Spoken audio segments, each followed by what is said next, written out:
Spotlight. Now we bring you a discussion on Union Budget 2024-25.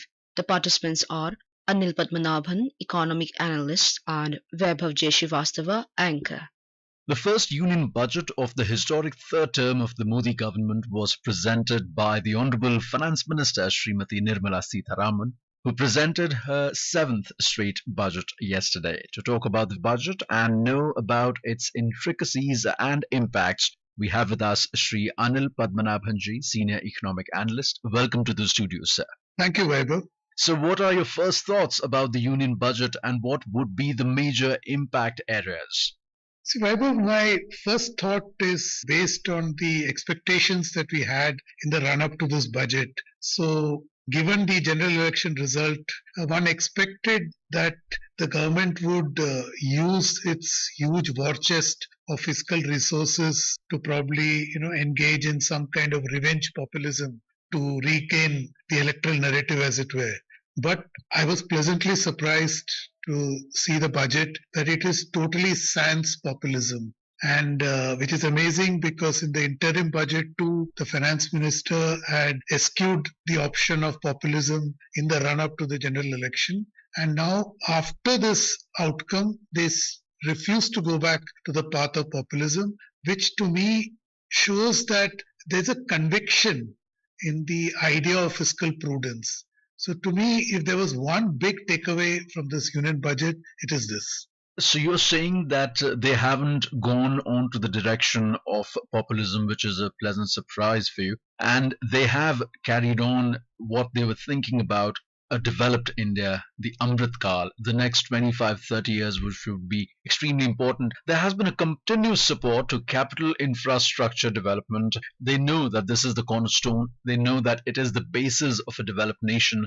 A total allocation of 11,11,111 crore rupees. What do you have to say about it?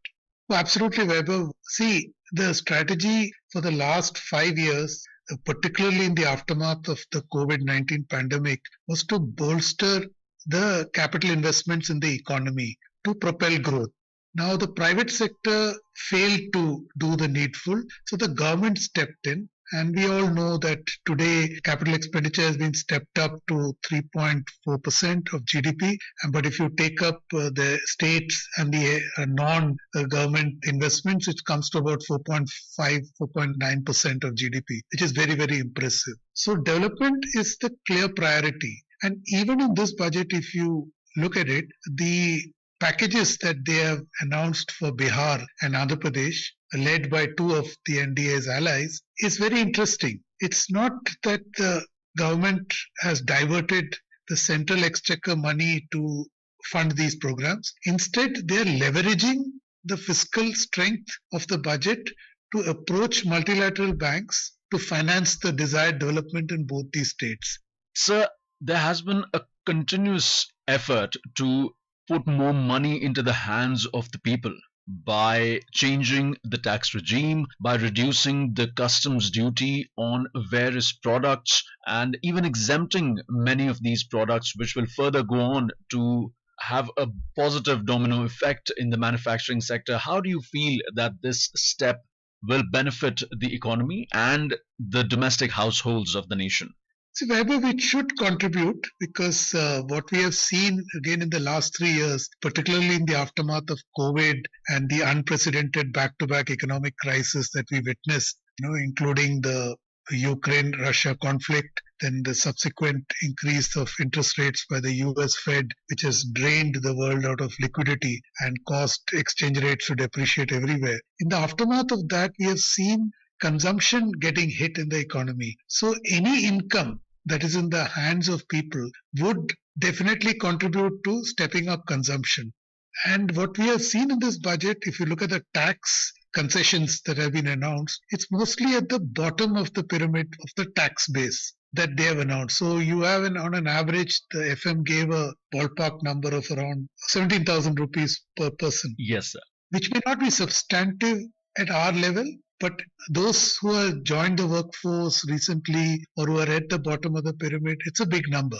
So hopefully all of this will begin to contribute to the consumption growth, which is very imperative right now. And I see all these actions attempting to not just grow the economy through an investment-led strategy, but also to bolster consumption. So the target of a fiscal deficit of 4.9 or lower than 4.5 in the coming years has been set by the Honorable Finance Minister. The Chief Economic Advisor Dr. V. Ananth Nageswaran had said while presenting the economic survey that the growth estimate would be 6.5 to 7%. We have already seen 3 years of continuous growth. Do you think they're more focusing on the long term gains and they're being realistic in their targets? So Vaibhav, they are very realistic in their targets. One strategy which stands out of this government is they promise less and deliver more. So, which is a very clever strategy because what happens is A, you do not disappoint people. Second, you're building a trust quotient with everyone in general, not just your audience, which is in India, but global investors elsewhere. So, yes, these targets are very reasonable. And it is also to be noted that it's not just the government. The Reserve Bank of India governor has repeatedly said that India is now embarking on a new growth trajectory. See, previously the growth trajectory was around 5 to 6%. Yes. Now we are seeing a pickup in the growth trajectory to 7 to 8%, which means your economy, as it grows faster, the joys of compounding, as it were, your targets become realizable even faster. So the target of achieving 5 trillion could probably happen faster if India starts clocking 8% growth going forward. Absolutely. So we have always talked about Make in India and Make for the World. Our domestic manufacturing industries have done tremendously well. We have been setting higher and better aims, let's say, in terms of more production and exports. A defense budget of 6.22 lakh crores this time from the Honorable Finance Minister. How do you think it will bolster not just the domestic market and the local requirements of our esteemed armed forces, but also contribute positively towards the exports? See, Vaibhav, this is a tricky area because India's come late to this party. So, to realize your defense capability domestically is a steep ask to do it immediately. So, it has to be calibrated because your defense forces need to be armed and you have to be realistic that if you're not able to create the wherewithal in the country immediately, you will have to depend on imports. But as long as you're clear that you do eventually want to make it indigenous as much as possible, you are on the right path.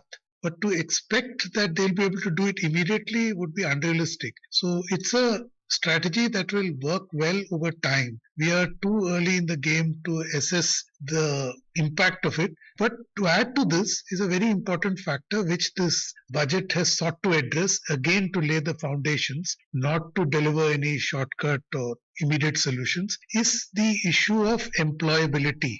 See, there are two parts of jobs. One is to create the numbers, and the other is to create the employability, which is, I'm referring to skill.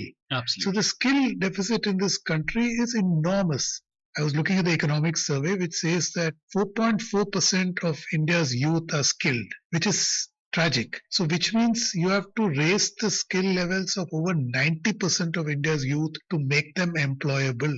And unless and until you make them employable and deliver the desired skill sets, you will never be able to achieve the level of indigenization in sophisticated areas like defense or other sectors. So they go hand in hand. It's a strategy that has to build on the foundation, basic foundation blocks, which include skills. And then, of course, you need to have an education building block. And that, thanks to the new education policy, which was announced in 2020, it is creating the basis allowing for this kind of synergy between skills and education, which will eventually work towards delivering a skilled workforce in India.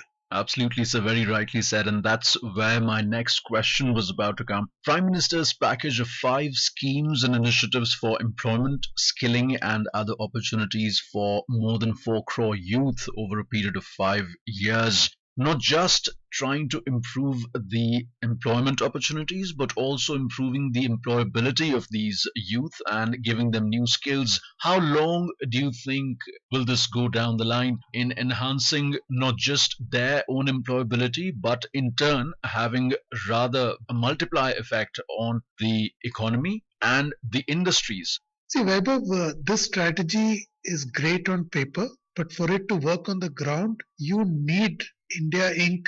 to play its part too. The government on its own cannot improve skills, create jobs. It won't happen. Government is an enabler. It creates ease of doing business. It creates a circumstance. It creates a perfect law and order. It basically creates an environment for business to prosper.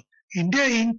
has an investment in the strategy the government announced because, like we mentioned earlier, there's a skill deficit challenge in this country, and one of the biggest sufferers in this is India Inc.